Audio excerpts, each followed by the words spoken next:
आज की क्लास में हम एक MLE पे बेस्ड प्रॉब्लम सॉल्व करने वाले हैं। तो प्रॉब्लम देखिए हमने बोर्ड पे नोट की हुई है। यहाँ पे हमें गिवन है एक पॉपुलेशन का स्ट्रक्चर हमें गिवन है fx थीटा कॉमा पी, यानी इस पॉपुलेशन में हमारे पास दो पैरामीटर हैं थीटा एंड पी।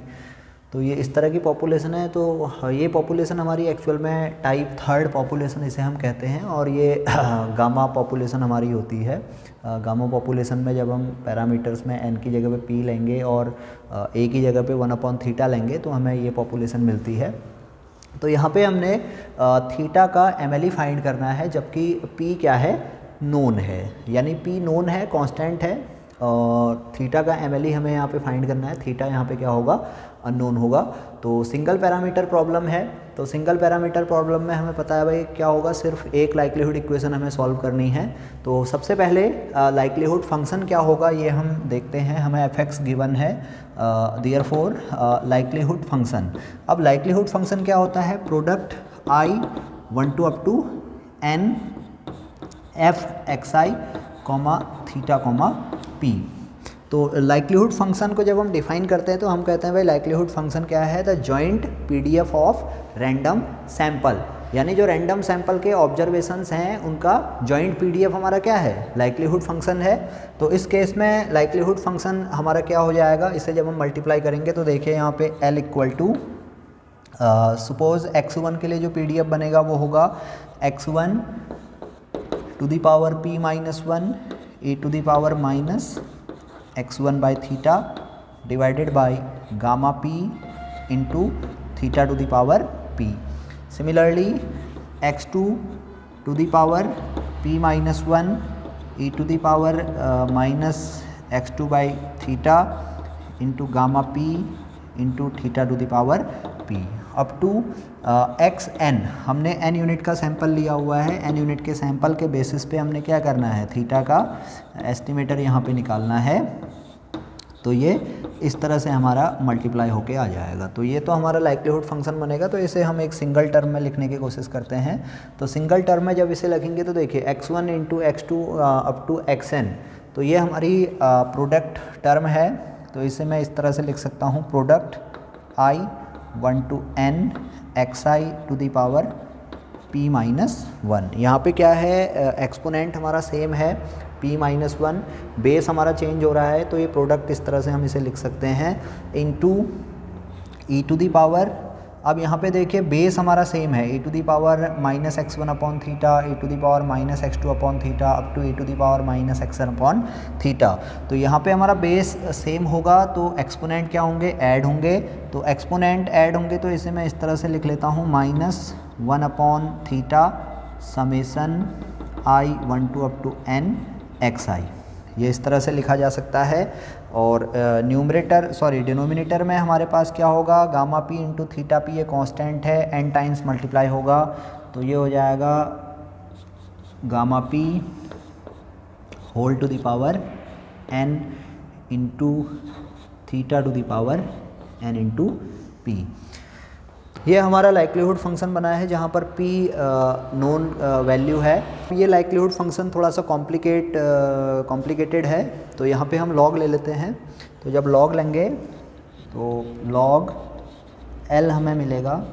तो ये लॉग L कितना होगा, देखिए जब लॉग फंक्शन हमारा इस प्रोडक्ट में अप्लाई होगा तो ये प्रोडक्ट हमारा समेसन में कन्वर्ट हो जाएगा। ये हमें पता है भाई, रूल क्या होता है, log m into n is equal to log m plus log n, यानी प्रोडक्ट टर्म का लॉग हमारा क्या होता है, इंडिविजुअल सम के टर्म्स में हम इसे लिख सकते हैं। तो यहाँ पे जब ये रूल हम अप्लाई करेंगे तो ये इस तरह से हम लिख सकते हैं। इसे देखिए p माइनस 1 हमारा क्या होगा, इसमें एक रूल और अप्लाई हो सकता है, log m to the power n। तो यहाँ पे इसको हम लिखते हैं n log m। ये log की प्रॉपर्टी से log m to the power n हमारा n log m हो जाएगा। तो p माइनस 1 हमारी पहली टर्म होगी, p minus 1 into product xi। अब ये प्रोडक्ट xi क्या हो जाएगा, समेसन xi हो जाएगा log के साथ। तो ये हो जाएगा summation I1 to n log of xi, इस तरह से हम इसे लिख सकते हैं। देन अब ये प्लस के साथ होगा, लेकिन लॉग और एक्सपोनेंशियल क्या है, इन्वर्स फंक्शन है। लॉग का इन्वर्स e है, e का इन्वर्स लॉग है, तो लॉग इंटू ई हमारा कितना होगा, 1 होगा। तो ये हो जाएगा -1/थीटा summation xi, summation varies i 1 to up to n। और अब न्यूमरेटर में हम आते हैं, तो डिनोमिनेटर में आते हैं, तो डिनोमिनेटर में ये वैल्यू हो जाएगी -n into log gamma P and -np log theta. तो ये लाइक्लीहुड फंक्शन का हमने लॉग फंक्शन निकाला, तो इस तरह से हमारा लॉग फंक्शन आ गया। तो अब हमें क्या करना है, थीटा का एस्टिमेटर निकालना, और हमें पता है भाई p क्या है, यहाँ पे नोन है। तो p फिक्स्ड वैल्यू होगी, कांस्टेंट होगा। तो log l पैरामीटर क्या है, सिंगल पैरामीटर है, तो सिंगल लाइक्लीहुड इक्वेशन बनेगी। तो यूजिंग यहाँ पे नोट कर लेते हैं, इस तरह से हम लिख सकते हैं, using likelihood equation for theta we get del y del theta log l equal to 0, ये इक्वेशन होती है। तो यहाँ पे अब क्या करना है, log l हमारा ये है, इसको थीटा के टर्म्स में हमने पार्शियली डिफ्रेंशिएट करना है। तो जब थीटा के टर्म्स में इसे पार्शियली डिफ्रेंशिएट करेंगे, तो देखिए पहली टर्म है p-1 into summation log xi, इसमें कहीं भी थीटा नहीं है, तो ये क्या हो जाएगा, 0 हो जाएगा। तो यहाँ पे नोट कर लेते हैं 0। देन अब -1/थीटा समेसन xi। अब समेसन xi तो कांस्टेंट है, कांस्टेंट के साथ 1/थीटा के टर्म्स में पार्शियल डिफरेंशिएशन, हमें पता है भाई 1/x का डिफरेंशिएशन क्या होता है, -1/x² होता है।